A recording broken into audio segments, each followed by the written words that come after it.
La consellera de Justícia, Gabriela Bravo, i l'alcalde Manolo Civera han inaugurat oficialment aquest dimarts la nova seu de la policia local de Llíria.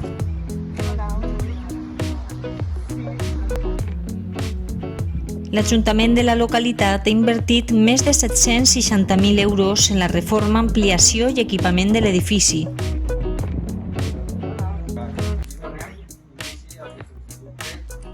Va suposar un abans i un després del que ha sigut el cop. La inversió realitzada també s'ha dedicat a la dotació de la climatització, mobiliari i equipament informàtic. La nova seu policial està distribuïda en dues plantes amb una superfície útil de 607 metres quadrats. Durant aquest acte, Gabriela Bravo ha signat en el llibre de la ciutat. Jo, en primer lloc, dir-vos que ha sigut, la veritat, un acte emotiu i important. Jo crec que tot el que treballem per construir un món millor,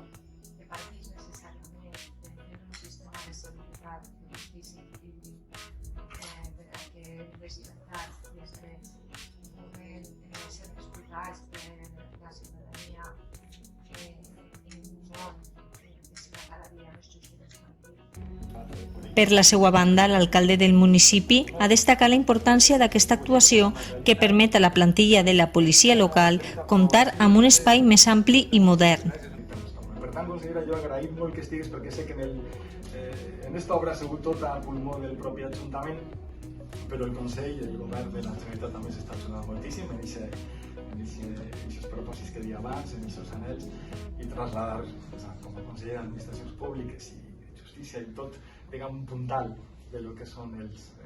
serveis públics, especialment com a consellera, però també al president i a tot el govern, l'ajuda que estem rebent i la coordinació tan estreta i en aquest treball en moments tan complicats com per a poder diguem reconstrucció, però es tracta sempre d'anar lluitant per aquest món més amable, més just, més solidari, un món que realment ens permeta somiar en què les desigualtats puguem anar